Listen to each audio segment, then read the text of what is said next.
خوبصورت انداز میں حضور علیہ السلام کی بارگاہ میں ہدیہ عقیدت یہاں کافی دیر سے پیش کیا جا رہا ہے۔ وقت بالکل بھی نہیں ہے کہ کوئی باقاعدہ مضمون پہ گفتگو کی جائے یا کوئی باقاعدہ عنوان پہ خطاب کیا جائے، کیونکہ 15 منٹ رہتے ہیں نماز مغرب میں، اور میں نے اس کے بیچ میں ہی جو ہے وہ گفتگو کو ختم کرنا ہے۔ آگے یہاں سے ڈیربی بھی خطاب کے لیے پہنچنا ہے، اسی سفر کی اس میں میرے منہ سے یہاں ڈیربی ادا ہو گیا، تو میں نے بالکل اختصار کے ساتھ صرف پیغام کی حد تک اپنی بات کو محدود رکھنا ہے۔ جب محفل میں آیا تو جو وقت پہلی نعت شریف جو نعت خوان پڑھ رہے تھے، میں نام سے تو واقف نہیں ہوں، لیکن بڑے خوبصورت انداز میں رسول اللہ صلی اللہ علیہ وآلہ وسلم کی صفت و ثنا بیان کی، تو یقیناً طبیعت میں ایک عشق رسول کا ذوق آپ سب کے نظر آیا۔ اللہ تعالیٰ آپ سب کو رسول اللہ صلی اللہ علیہ وآلہ وسلم کے دامن رحمت سے وابستہ رہنے کی توفیق عطا فرمائے۔ حضور صلی اللہ علیہ وآلہ وسلم کی شانوں کو اللہ نے قرآن کریم میں جا بجا بیان فرمایا، جیسا اعلیٰ حضرت نے کہا کہ اے رضا خود صاحب قرآن ہے مدعے حضور، تجھ سے کب ممکن ہے پھر مدحت رسول اللہ۔ اللہ تعالیٰ قرآن کریم میں جا بجا میرے آقا کی شانوں کو بیان فرماتا ہے۔ میں نے پہلے کہا کسی عنوان پہ باقاعدہ گفتگو کا بالکل وقت نہیں، میں نے آگے بھی پہنچنا ہے اور وقت کو اختصار کے ساتھ میں نے اپنی بات کو نماز مغرب کے وقت کے ساتھ ہی ختم کرنا ہے۔ رسول اللہ علیہ السلام کی شانوں کو اللہ قرآن میں جا بجا بیان فرما رہا ہے، جیسا کسی نے صدیقہ بنت صدیق محبوبہ محبوب خدا حضرت عائشہ صدیقہ سے نام علیہا ام المؤمنین سے سوال کیا تو حضور کے اخلاق کریمانہ کے بارے میں کچھ بتائے، حضور کی شان کے بارے میں کچھ بتائے۔ ام المؤمنین نے سوال کرنے والے سے پوچھا تم نے قرآن نہیں پڑھا؟ جاؤ قرآن پڑھو، اول تا آخر قرآن میرے آقا کی سب سے ثنا آقا کی شان کو بیان کرتا ہے اور حضور کے اخلاق کریمانہ کو بیان کرتا ہے۔ میں نے جو آیت تلاوت کی اس پہ رسول اللہ علیہ السلام کی شان کو بیان فرماتے ہوئے اللہ فرما رہا ہے کہ جو میرے حبیب علیہ السلام تمہیں دے وہ لے لیا، جو رسول اللہ علیہ السلام تمہیں عطا فرمائے اس کو لے لو۔ اس میں اللہ تعالیٰ نے حضور علیہ السلام کی شان کو بڑے انوکھے انداز میں بیان فرمایا ہے۔ امام فخر الدین رازی یہاں کہتے ہیں یہاں وما اتاکم الرسول میں جو ما ہے یہ عموم کے لیے ہے، اس سے مراد صرف احکام شریعت نہیں ہے، احکام شریعت بھی مراد ہے۔ اس سے مراد صرف مال غنیمت نہیں جو اس دور کے معاملات تھے وہ بھی مراد ہے، صرف مال فے نہیں، اس کا معنی محدود کرنا مناسب نہیں ہے کہ یہ صرف مال غنیمت کے لیے ہے یا صرف مال فے کے لیے ہے یا صرف احکام شریعت کے لیے ہے۔ امام فخر الدین رازی کہتے ہیں یہاں ما عموم کے لیے ہے، یعنی ایوری تھنگ رسول اللہ علیہ السلام جو تمہیں دیں وہ لے لو۔ اگر کوئی پوچھے کہ رسول اللہ صلی اللہ علیہ وسلم کیا عطا فرماتے ہیں اور رسول اللہ صلی اللہ علیہ وسلم سے کیا لینا ہے تو امام فخر الدین رازی کہتے ہیں کہ اس آیت میں ما عموم کے لیے ہے، جو کچھ رسول اللہ صلی اللہ علیہ وسلم عطا فرماتے ہیں وہ سب ما میں شامل ہے۔ ایک بات ذہن میں رکھیے گا اہل سنت کا عقیدہ، اس عقیدے کو اہل سنت کے بالخصوص نوجوان اپنے ذہن میں بٹھا لیجئے کہ ہم جب رسول اللہ علیہ السلام سے عطا کی امید رکھتے ہیں تو ہمارا یہ بنیادی عقیدہ ہوتا ہے کہ اصل دینے والا اللہ ہے، خزانوں کا خالق بھی اللہ ہے، مالک حقیقی بھی اللہ ہے، اصل دینے والا اللہ ہے، لیکن رسول اللہ علیہ السلام کو اللہ تعالیٰ ذریعہ بناتا ہے۔ اللہ تعالیٰ کو ضرورت نہیں ہے، لیکن یہ اللہ تعالیٰ کی اپنے حبیب علیہ السلام سے محبت ہے، اپنے حبیب علیہ السلام پر کرم نوازی ہے کہ اللہ تعالیٰ نے جس کو جو عطا فرمانا ہے اپنے حبیب علیہ السلام کے ذریعے عطا فرمانا ہے، یہ اللہ تعالیٰ نے خود فیصلہ فرمایا ہے۔ اب اللہ تعالیٰ ذاتی خزانوں سے دیتا ہے اور حضور جو کچھ دیتے ہیں اللہ تعالیٰ کے عطا کردہ اختیار سے دیتے ہیں۔ اللہ کسی کا محتاج نہیں اور رسول اللہ صلی اللہ علیہ وسلم اللہ کے محتاج ہیں۔ یہ عقیدہ یہ نظریہ رکھ کے رسول اللہ علیہ السلام سے استغاثہ کرنا یعنی رسول اللہ علیہ السلام سے کرم کی بھیک مانگنا، رسول اللہ صلی اللہ علیہ وسلم سے عطا کی امید رکھنا صرف جائز ہی نہیں ہے بلکہ قرآن میں اللہ تعالیٰ اس کا حکم فرما رہا ہے، قرآن میں اللہ تعالیٰ حکم فرما رہا ہے۔ جیسے اگر ہم سے کوئی سوال کرے نا کہ حضور کا وسیلہ بنانا جائز ہے یا نہیں جائز، ہم بولتے ہیں صرف جائز نہیں ہے बल्कि वलो अन्नहुम इज़्ज़लमू अनफुसहुम जाऊका वस्तगफिरुल्लाह वस्तगफर लहुमुर रसूल लवजदुल्लाह तव्वाबर रहीमा।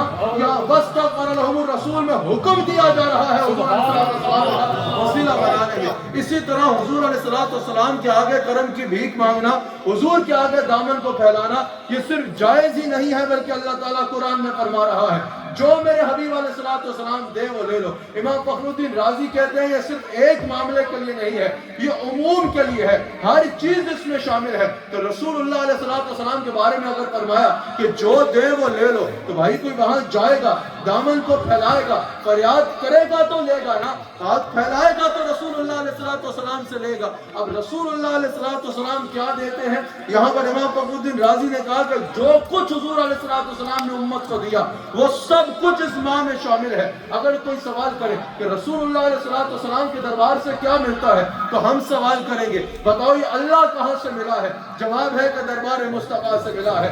अल्लाह का पता किससे मिला है? दरबार मुस्तफा से मिला है। तो खुद बताओ ना, जिसके दर से अल्लाह मिल जाए, जिसके दर से खुदा मिला, उसके दर से खुदाई नहीं मिलेगी क्या?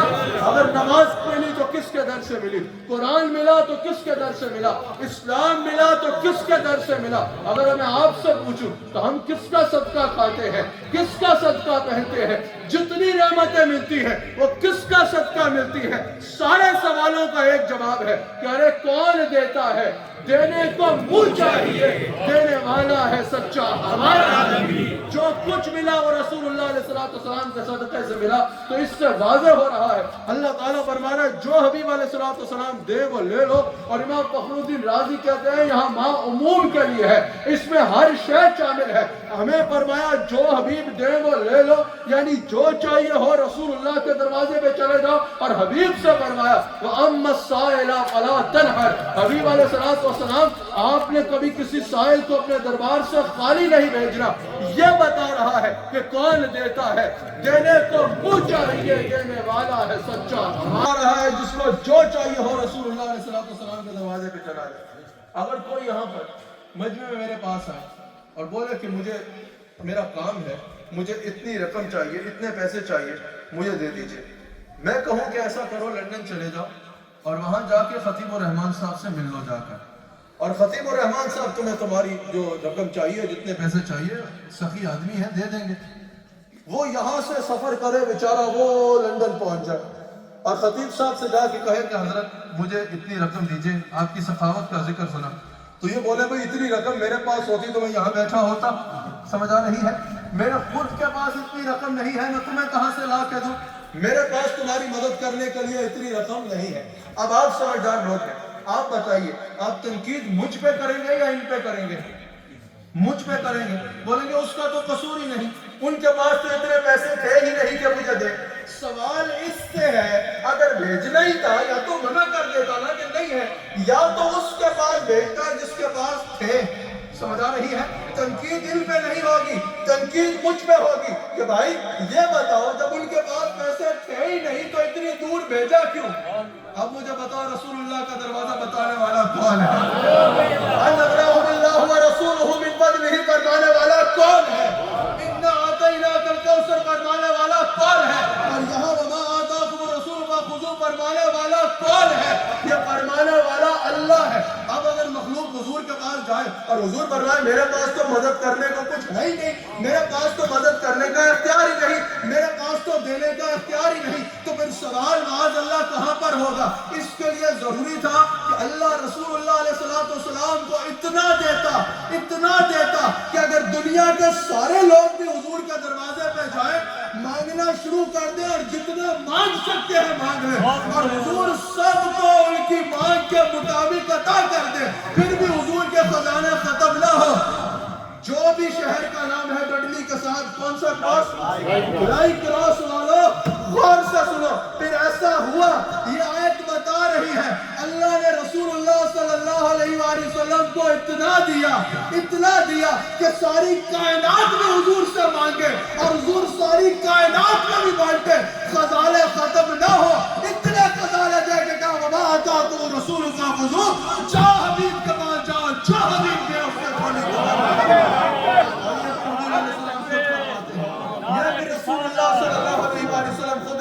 फरमाते हैं, हुजूर सल्लल्लाहु अलैहि वसल्लम इरशाद फरमाते हैं, इन्नमा अना कासिमुन वल्लाहु युअती। अल्लाहु अकबर। अगर हुजूर सिर्फ ये भी फरमा देते ना, मुझे खुद घड़ी पे नजर है कि नमाज वक्त पे हो, मुझे इन लोगों ने पीछे से कहा, इशारा भी किया कि आपको बयान करना है कर लीजिए, 5 मिनट ऊपर, लेकिन मुझे जाना नहीं क्योंकि आगे भी एक जगह पर इंतजार हो रहा है, वहां भी खिताब के लिए पहुंचना है, घंटों का रास्ता भी है। बड़े गौर से मेरी बात पर तवज्जो कीजिएगा। रसूलुल्लाह सल्लल्लाहु अलैहि वसल्लम ने इरशाद फरमाया, इन्नमा अना कासिमुन वल्लाहु युअती। अब अगर हुजूर अलैहि सल्लम सिर्फ ये भी इरशाद फरमाते ना कि मैं तकसीम करने वाला हूँ और अल्लाह ताला अता करने वाला है, तो बात मुकम्मल थी, बात यहाँ पर मुकम्मल थी। समझ आ रहा था कि हुजूर अलैहिस्सलाम अल्लाह की नेमतें और अल्लाह के खजाने लुटाने वाले हैं, लेकिन रसूलुल्लाह अलैहिस्सलाम ने फरमाया इन्नमा अना कासिम। समझ आ रही है? यहाँ इन्नमा कलमा हसर है, इन्नमा कलमा हसर है। इससे मुराद अगर कहा जाए कि भाई आगे महफिल हो रही है, उस महफिल में खिताब होना है, खिताब से पहले नात होनी है और नात गुलाम मुस्तफा ने पढ़नी है। अब यहाँ पर गुंजाइश है कि सवाल किया जाए कि भाई और किस किस ने नात पढ़नी है, लेकिन अगर कहा जाए कि सिर्फ गुलाम मुस्तफा ने पढ़नी है तो बात वाज़ेह होगी कि कोई और उसमें वक्त नहीं ले पाएगा, उसमें सिर्फ गुलाम मुस्तफा ने ही नात पढ़नी है। यानी जिस तरह इंग्लिश में आप ओनली कहते हैं, अगर कहा जाए गुलाम मुस्तफा विल रिसाइट तो सवाल हो सकता है कि और कौन पढ़ेगा, लेकिन अगर कहा जाए only Ghulam Mustafa will recite तो बात वाज़ेह हो रही है कि सिर्फ गुलाम मुस्तफा ने पढ़नी है और किसी ने नहीं पढ़नी। हुजूर ने सिर्फ यह नहीं फरमाया कि अना कासिम, अल्लाह के खजानों से मैं बांटता हूँ। अगर इतना फरमाते तो कोई सोच सकता था शायद कोई और भी हो जो बांट सके, शायद कोई और भी हो जो अल्लाह की नेमतों को तकसीम करता हो। हुजूर ने फरमाया इन्नमा अना कासिम, हुजूर ने फरमाया सिर्फ मैं हूँ जो अल्लाह के खजानों से तकसीम किया करता है। यानी मेरी उम्मत को जो मिला, पिछली उम्मतों को जो मिला, क़यामत तक आने वाली मेरी उम्मत को और जितने लोगों को जो कुछ मिलेगा, क़यामत के दिन जिस उम्मत को शफ़ाअत कुबरा से इस्तिफ़ादा नसीब होगा, जन्नत में जाकर भी जिसको मिलेगा, यानी खुदा की सारी खुदाई में जहाँ जो एग्जिस्ट करता है, अगर उससे अल्लाह की नेमतें बांट रहा है तो मकीन गुम्बद खज़रा, मेरे सामने वक्त बार बार है, मगरिब की अजान में 2 मिनट रह गए, मैंने बल्कि अजान का वक्त हो गया। रसूलुल्लाह अलैहिस्सलाम को अल्लाह ताला, ये गालिबन रिकॉर्डिंग चल रही है अजान की, अल्लाह ताला हम सबको रसूलुल्लाह सल्लल्लाहु अलैहि वसल्लम का वफादार रहने की तौफीक अता फरमाए, रसूलुल्लाह सल्लल्लाहु अलैहि वसल्लम का नम हलाल रहने की तौफीक अता फरमाए। वमा अताकुम रसूल फखुज़ू, जो रसूलुल्लाह अलैहि वसल्लम दे वो ले लो, जिससे रसूलुल्लाह सल्लल्लाहु अलैहि वसल्लम रोक दे उससे रुक जाओ। इस पे फज़ाइल पर जो गुफ्तगू होती है, लेकिन इस आयत का अव्वलीन मकसद ये भी है कि जो रसूलुल्लाह अलैहि वसल्लम ने तुम्हें करने को कहा वो करो, और जिससे तुम्हें रसूलुल्लाह सल्लल्लाहु अलैहि वसल्लम ने रोका उससे रुक जाओ। यहाँ पर इश्क रसूल में जो डूब के तफसीर करने वाले हैं ना, उन मुफस्सिरीन ने कहा कि अगर कुरान की एक आयत भी नाजिल ना होती ना, सिवाय इसके सिर्फ ये नाजिल हो जाती कि जो रसूलुल्लाह अलैहि वसल्लम दे वो ले लो, और जिससे रसूलुल्लाह सल्लल्लाहु अलैहि वसल्लम रोक दे उससे रुक जाओ, तो फिर भी बात मुकम्मल थी, फिर भी दीन मुकम्मल तक बताया जा रहा है। तो जो रसूलुल्लाह अलैहि वसल्लम ने कहा है वो करना है, और जिससे रसूलुल्लाह सल्लल्लाहु अलैहि वसल्लम ने रोका है उससे रुकना है। आपको यह एहसास होना चाहिए, इश्क रसूल का दावा करने वालों, हुजूर अलैहि वसल्लम ने नमाज पढ़ने को कहा, नमाज में कोताही नहीं करनी। हुजूर अलैहि वसल्लम ने जो फराइज़ बताए उनमें कोताही नहीं करनी। फिर रसूलुल्लाह अलैहि वसल्लम ने जिन गुनाहों से रोका वो गुनाह नहीं करने। इश्क रसूल का सबूत मिलाद मनाना बाद में है, हुजूर की बात मानना पहले है। समझ आ रही है? मिलाद मनाना बाद में इश्क रसूल का इजहार करना है, सेकेंडरी है। अव्वलन यह है कि बंदा हुजूर के पैगाम को अपनाए। मिलाद में आगे कहे मैं हुजूर को सब कुछ मानता हूँ, मिलाद से बाहर जाकर हुजूर की एक ना माने तो फिर उसको आशिक रसूल तो नहीं कहा जाएगा ना। आशिक रसूल उसको कहा जाएगा जो हुजूर को सब कुछ मानता है तो हुजूर की भी सब माने। समझ आ रही है? आखिरी जुमला ये कि रसूलुल्लाह अलैहि वसल्लम ने हम पे जहाँ हकूकुल्लाह को फर्ज किया है वही हकूकुल इबाद को भी लाजिम किया है, हकूकुल इबाद को भी हम पे लाजिम किया है। यह याद रखना, रसूलुल्लाह अलैहि वसल्लम ने तुम्हें गुरबा और मसाकीन की मदद का कहा, रसूलुल्लाह सल्लल्लाहु अलैहि वसल्लम ने तुम्हें अच्छा अखलाक रखने की तालीम दी है, रसूलुल्लाह सल्लल्लाहु अलैहि वसल्लम ने तुम्हें फितना फसाद करने की इजाजत नहीं दी। रसूलुल्लाह सल्लल्लाहु अलैहि वसल्लम से किसी ने पूछा कि अच्छा इंसान कौन है, हुजूर अलैहिस्सलाम ने फरमाया जिसका पड़ोसी कहे कि वो अच्छा इंसान है। तुम नॉन मुस्लिम कंट्री में रहते हो, मुमकिन है तुम्हारा नेबर नॉन मुस्लिम हो, तुम्हें उसके साथ भी रवैया अच्छा रखना चाहिए, उसके साथ भी अपना अखलाक अच्छा रखना चाहिए, उसके साथ भी अपना किरदार अच्छा रखना चाहिए, ताकि वो तुमसे पूछने में मजबूर हो जाए कि इतना अच्छा जेस्चर कहाँ से सीखा, इतना अच्छा अखलाक कहाँ से सीखा, इतनी अच्छी तरबियत तुम्हारी किसने की है। तो फिर तुम सर उठा के कहो ये सारा अखलाक मुझे मिला है तो सैयदना मोहम्मद रसूलुल्लाह सल्लल्लाहु अलैहि वसल्लम की दहलीज से मिला है। अल्लाह ताला इसमें को अपनी बारगाह में कबूल करे।